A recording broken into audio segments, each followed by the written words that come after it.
ꯑꯩꯈꯣꯏꯒꯤ ꯃꯅꯨꯡꯗ ꯂꯩꯔꯤꯕ ꯑꯩꯈꯣꯏꯅ express tꯧꯅꯤꯡꯕ ꯃꯌꯥꯝꯁꯤꯁꯨ ꯀꯃꯥꯏꯅ express ꯇꯧꯒꯦ ꯃꯤ ꯃꯃꯥꯡꯗ ꯊꯣꯛꯑꯒ ꯉꯥꯡꯕ ꯍꯩꯕ꯭ꯔꯥ or ꯏꯕ ꯍꯩꯕ꯭ꯔꯥ ꯑꯩꯈꯣꯏꯒꯤ communication skillsꯤꯁꯨ ꯌꯥꯝꯅ necessary ꯄꯣꯠ ꯑꯣꯏꯕꯅꯤ ꯃꯅꯤꯄꯨꯔꯗꯁꯨ ꯑꯗꯨꯝ ꯑꯉꯥꯡ ꯌꯥꯝ ꯂꯩꯀꯣ UPSC ꯊꯥꯅꯤꯡꯉꯦ MPSC ꯊꯥꯅꯤꯡꯉꯦꯅ ꯑꯗꯨꯝ ꯂꯩꯕ ꯈꯟꯕꯗꯤ ꯌꯥꯝ ꯂꯥꯏꯕꯅꯦ ꯑꯗꯨꯒ ꯑꯁꯦꯡꯕ ꯊꯕꯛ ꯍꯥꯏꯕꯗꯤ hard work tꯧꯕꯗꯨꯗꯤ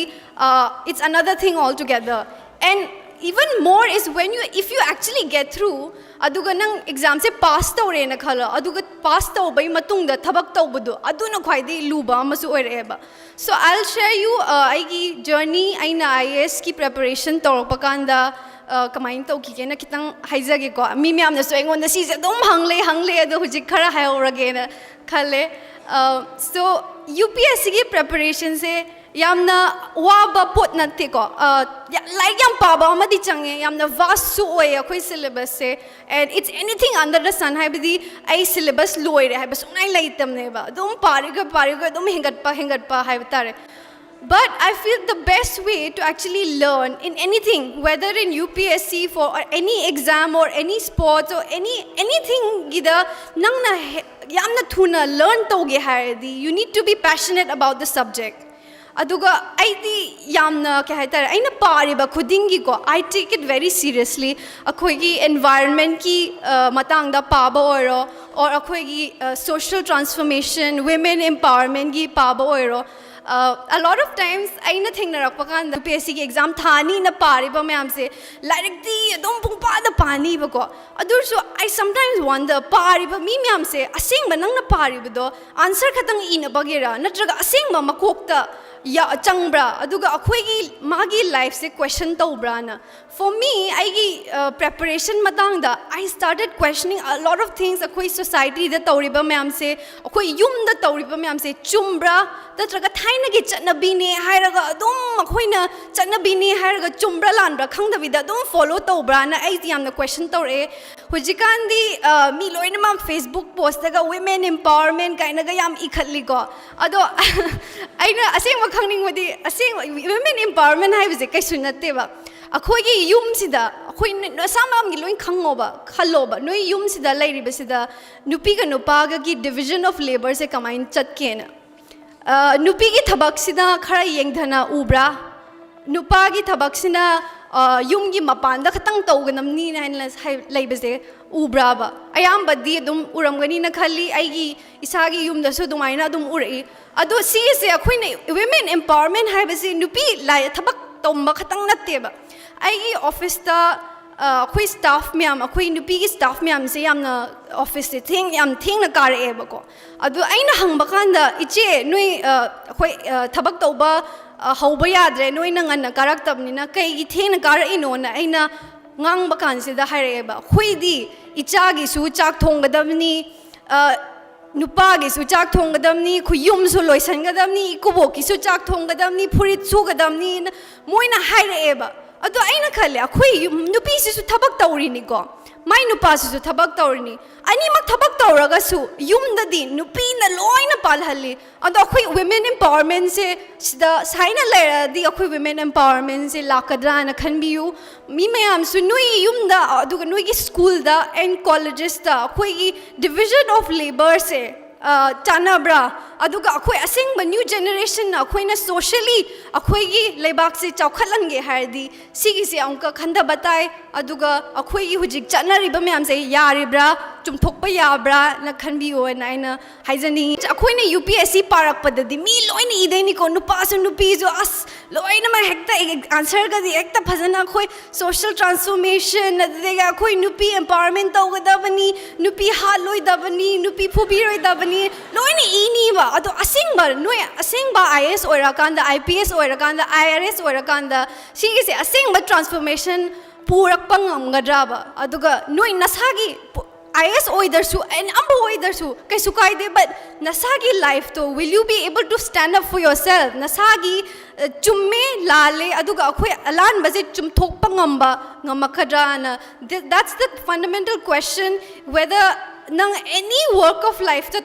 any way of nangna doctor oigera sports persons oigera professor oigera siumba myam se I think any personality nangna tawriba field da tawge hardi akoi society ga engage tawba ma changi aduga akoi gi homes akoi yumdagi horakpa yumdagi aphabazu horai phattabazu horai so sumba myam se akoi khanbi gadabni and UPSC preparation se akoi na everything akoi na pariba akoi na iriba pot myam se asengba akoi life ta apply tawba ngama akan sida UPSC preparation se yamna lairakani adugi warningai leite I'm not forcing anyone to give this exam. Thaina, I want the akhoi auntie hoinaga asimi si ngo khunoi dadadi doctor tamamni engineer tamamni moi dumain tau kain have do I am nuaite ba. Adugi I don't like when parents come up to me and say as puja nang gumba icha se ohenge IS ohenge have so I am nuaite ba. I don't want the parents na macha sida he ma phagre na chamana bo hening bado I pamde everyone is unique everyone has their own abilities moigi su unique abilities yam leiri moigi ahai ba moina pamjaba masana khangjaring aptani aduga moi the force to bidana profession the force to hanbado yamna wrong way kay you know the angang do hogalag when mana chahal chawra kanda adugi thabak to tawdai do mana nungai tana yamna wana tawradi my life su nungai roi my family life su nungai roi aduga mana society da contribute tawba sungam ngamoi ma on the force tawraga tawgi ba thabak amasidi aina khanjai adugi angang sida angang akhoi gi hauraiba angang myam sida yamna moina pamjaba moina nungaijaba pot se oin to hanbiu ko hojikandi akhoi lairek yam tamba adudagi thabak yam tauba se yam importance pire and it's important also but akhoi gi isagi physical health isagi mental health haibasu yam important oisale hojikandi angang myam su class 10 karakpada 12 karakpada stress tawdana adudai therapy chatpa ama chatpa adudagi kharadi yam nungaitabagi wari sum suicide ki su wari yam tai aibadi stress oibadagi so sumba stress se yamala akandadi I feel that akhoi gi life se hingba warakpanina akhoi gi any exam piba kanda akhoi gi mental health se sacrifice sung tau roidabni akhoi gi masa gi capacity leibanina khangi aduga pressure su yam pidaba pressure haibase akhoi na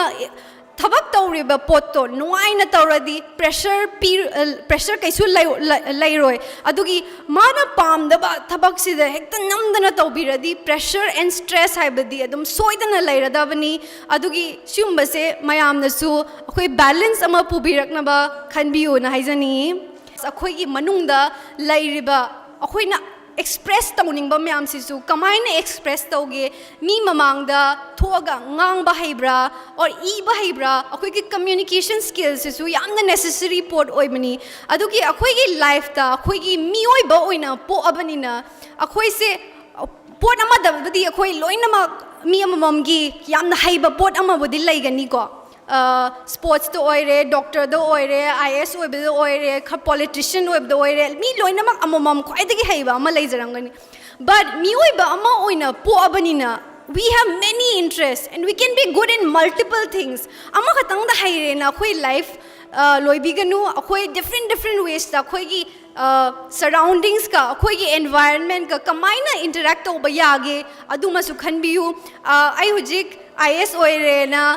aina jagoi saba pamadi adum jagoi sabiba adum yai aduga mi na doctor ama oire na isai sakningadi adusu isai sakpa yai so akhoi mi oiba uma oibagi akhoi gi different personalities laigani different passions laigani adu myam so pursue tawbiu because akhoi gi life haibase it's very kaitare achauba ma yamna amuktang khatang lakpa potnina akhoi na hai akhoi opportunities myam lakpa matang sida mi myam so participate tawbiu